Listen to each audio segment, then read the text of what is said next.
So fight for your life and reject it. You better give me space, I'm protective. What are their feelings about the shrines and temples that outsiders admire so much? It is, after all, they who use them.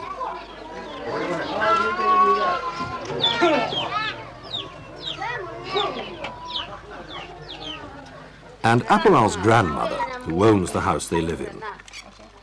What does she feel about preserving that? It was here she bore 9 children. These days, she's not sure how many grandchildren there are.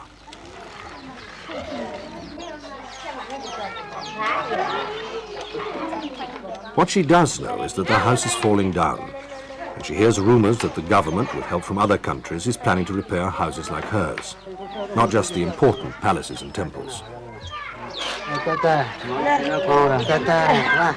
It is Apulal's father and one of his uncles who look after the family land, about 15 acres of it.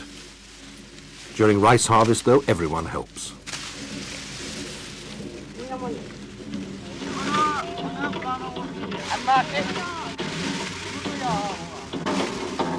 But sometimes Apulal's father works as a mason as well. Most people nowadays, he says, want cement houses to live in. But after they get them, they're often disappointed.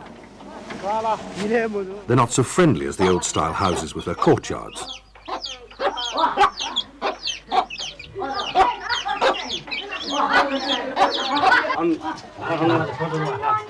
Apulal's senior uncle is Kashi Lal. He too used to work on the land, but now he earns more as a bearer at the United States Embassy. His wages are £8 a month. He worries that they cannot afford to repair their house. At the same time, he still wants to see places like the Hanuman Doka restored. If we lose that, he says, we lose Nepal. Youngest of Apulal's uncles is Dharma.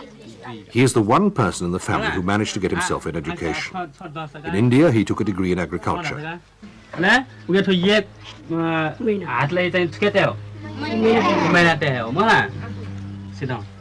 He is determined that others will not have the struggle that he did. He doesn't forget that all her life, his mother never learned to read or write. For these children, Dharma's teaching opens windows onto a wider world. In Nepal, like other poorer countries, education is still seen as the key to success, a privilege not to be taken lightly.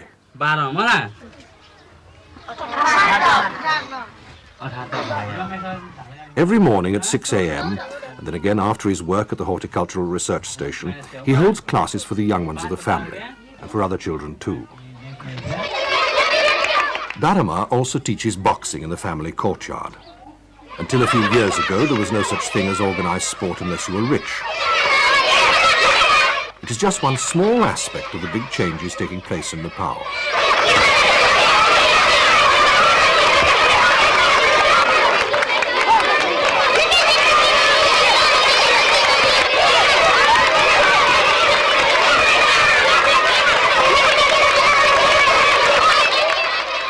New opportunities mean new priorities. Contrary to custom, Dharma's young wife with a newborn child would like them to live in a house of their own. But Dharma, educated and by local standards wealthy, feels he has an obligation to his larger family and that the old house must be repaired, not just as a matter of personal honor, but of family prestige. If it wasn't for this, would he like to move too? It is just about to collapse this house, I think. All the walls are cracking. So when I get repaired this house, then I want to move outside from this place. Then I want to have a new cemented building. Because the cemented houses are more stronger than brick houses. If you get big doors, big windows, it's very comfortable to get light and air. But the main problem is the money. We don't have any money. Whether cement is stronger than brick is arguable. But no doubt, with their low ceilings and their beautiful but often gloomy traditional windows, the old houses have their disadvantages. Certain things have outlived their utility. It's not necessarily true that whatever was done 200 years ago is still valid today. Like we said, the Nepali home today is too short. Maybe because Nepalis have become taller today than they were 200 years ago. And besides that, the question of ventilation was perhaps not considered as important in those days. as they are today. But then there is the other aspect of the need to preserve certain things. I still feel that the traditional home with the mud used as a plaster is much more suitable to Nepalese climatic conditions. So there has to be a compromise here between our traditional methods of doing things and the advanced methods of doing things. So we come here to the question of perhaps evolving an intermediate technology, like the one Dr. Shoemaker is talking about in his book, Small is Beautiful. So I think some thinking has to be done in this direction before we plant a whole-scale master plan for Kathmandu to turn it into a beautiful museum where thousands of roving Americans and Germans come here with their telephoto lenses to photograph this showpiece. Perhaps it is putting the question unfairly, but who are the windows there for? The tourist wanting a memento of his trip, or the very people who live in these houses?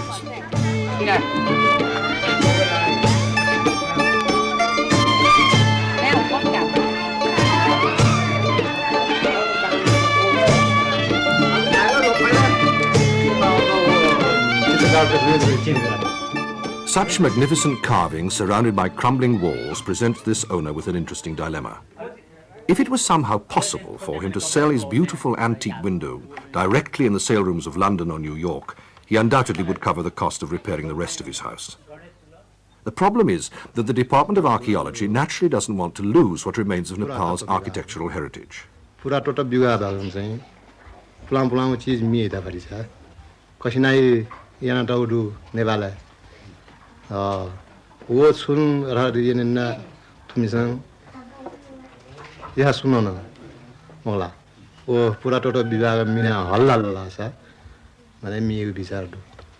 This man's house is in Panauti, an old trading town that time and the new Chinese-built road have passed by. Anthropologist Colonized. Since about 10 to 15 years, quite a lot of the elite has left for Kathmandu, working in Kathmandu, and I suppose there is an attraction of the major city of the Kathmandu Valley. So that who is left?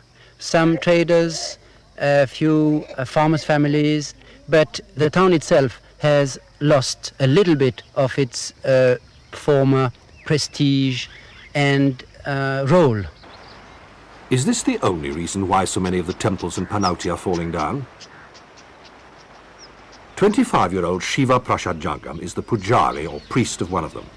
In the past, he says, the local Guti board, an organization something like our church commissioners, were directly involved in their maintenance.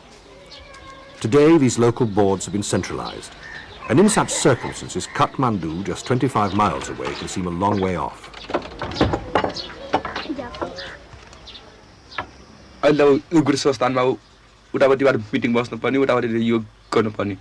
भन्दा भन्दै तपाईको उता meeting बस्दै गर्छ चिराटी हाम्रो यो मन्दिर बिग्रिने गर्छ मार्छ उग्र संस्थानले अब तपाईको अहिले तपाईको हालले अब तपाईको 6-7 हजार 1 हजार पैसा उनीहरुले चाहिँ बजेटमा पास गरेर राखेछ छ अब अहिले हालमा अहिले जुन मान्छेले पनि एसआर अनाज गरे पनि लाख 1.5 लाख लाग्ने स्थिति नै छ नि मार्छ. Some time ago, to earn some money, he worked with the Chinese, helping them build the road from Tibet to Kathmandu. He says that if things don't improve, he plans to leave the priesthood and become a motor mechanic. In Panauti's main street, Ramdas Sainju has been selling cloth for 50 years. Young people today, he says, don't respect the shrines. They even steal from them. But it's not just youth he criticizes.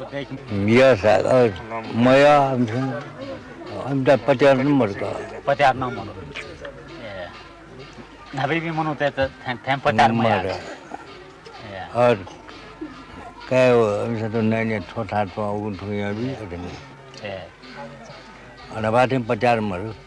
As so often with centralized organizations, it is difficult to know who is accountable, who is in charge.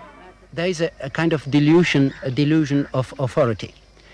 As a Democrat, I would say that democracy is good, but on the level of the town, where you have such a pristine beauty in the buildings, sometimes you need a strong hand to maintain the whole.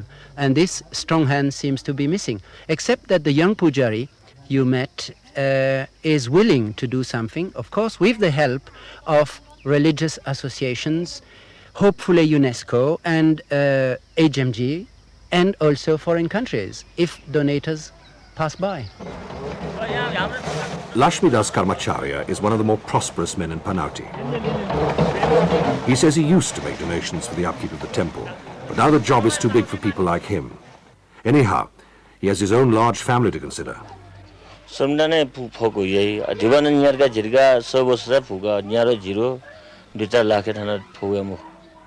the old autocratic days, there were those who gave orders and those who obeyed them.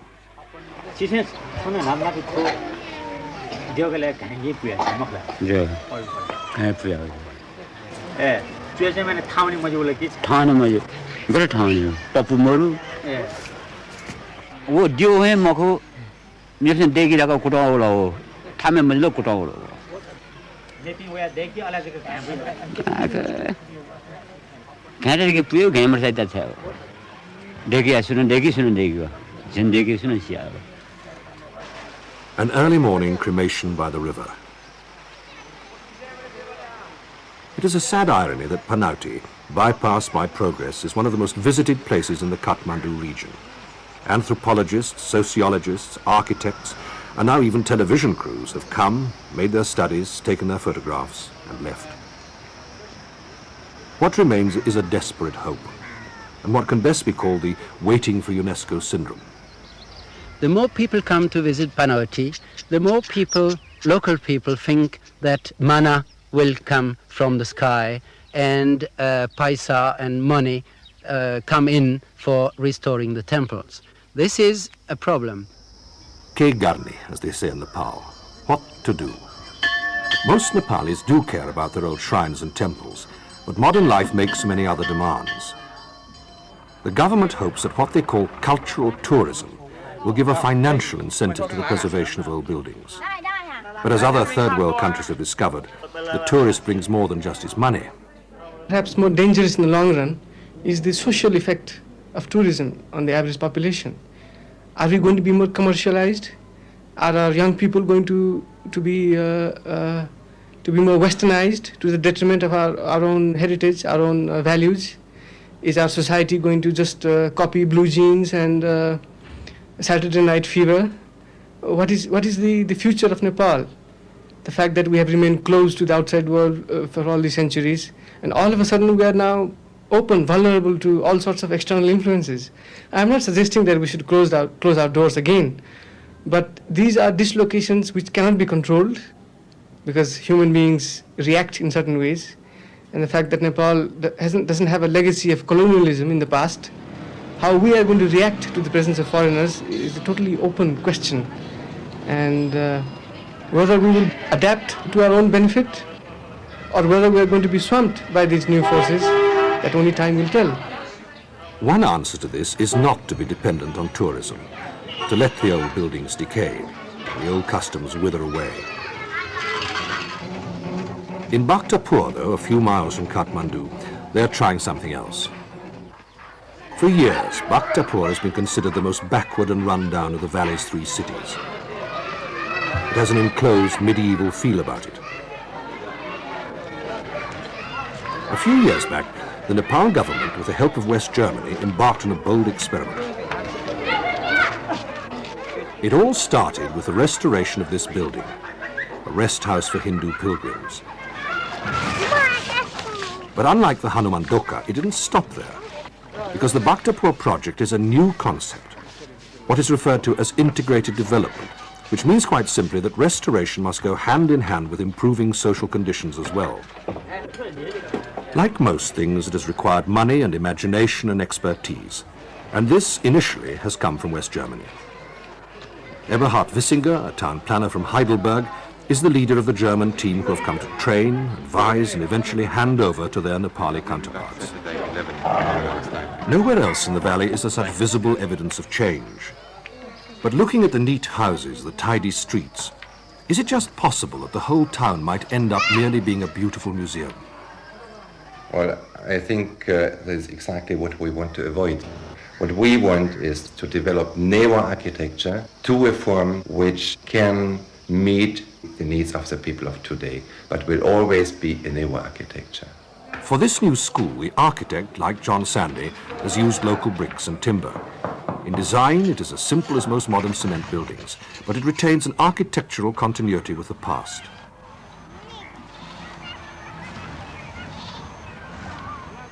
As elsewhere, they are trying to make tourism work for them. Tourists are pouring into Nepal now. They are bringing money to the country, which we want to get to the population of Bhaktapur. We have to establish a sort of a necessary basic infrastructure. Part of that infrastructure is using old renovated buildings as restaurants, somewhere for the tourist to relax and feel at home. But it doesn't always quite work out like that.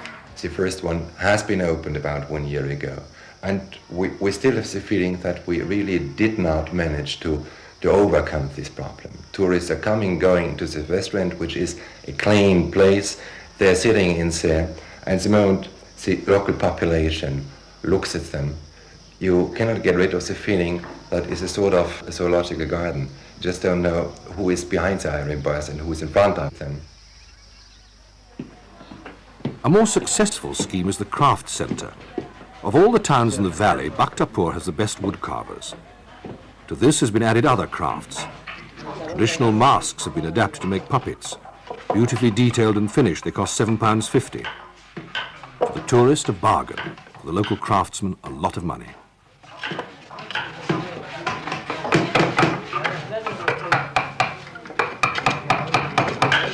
As with the Hanumandoka, restoration work has revived the old skills. This workshop offers a way of sustaining them. The wood carvers have formed a cooperative. It means that not just the administration has a commitment to the scheme's success, but the ordinary citizen too.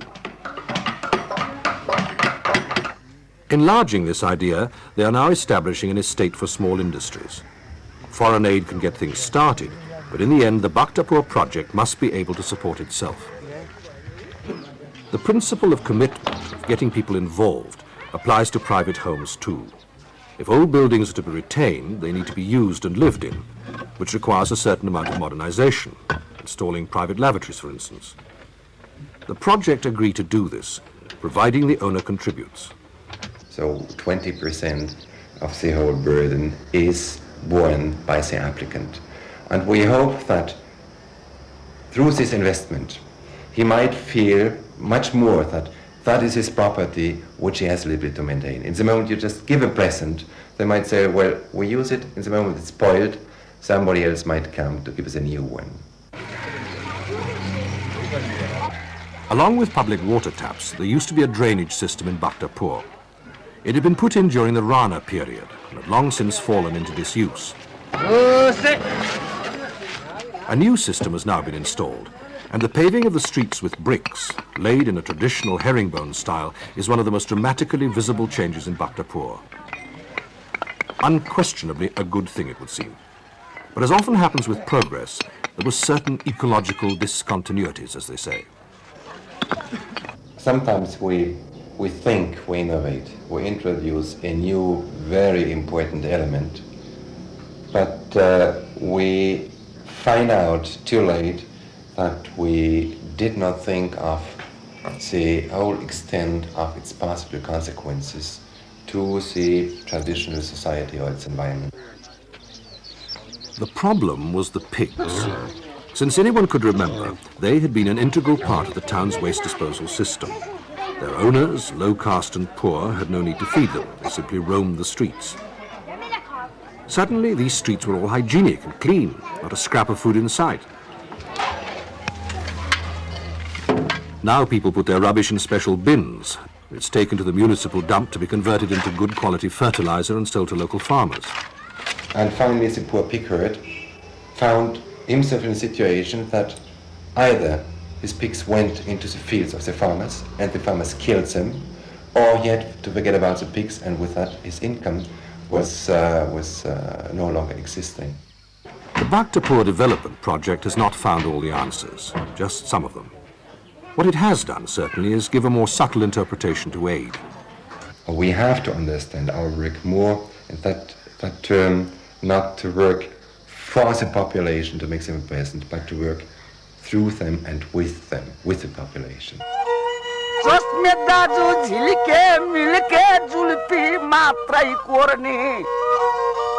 Hanuman Doka showed what could be done with a building. The Bhaktapur project is transforming a whole community, concerning itself with the future as well as the past.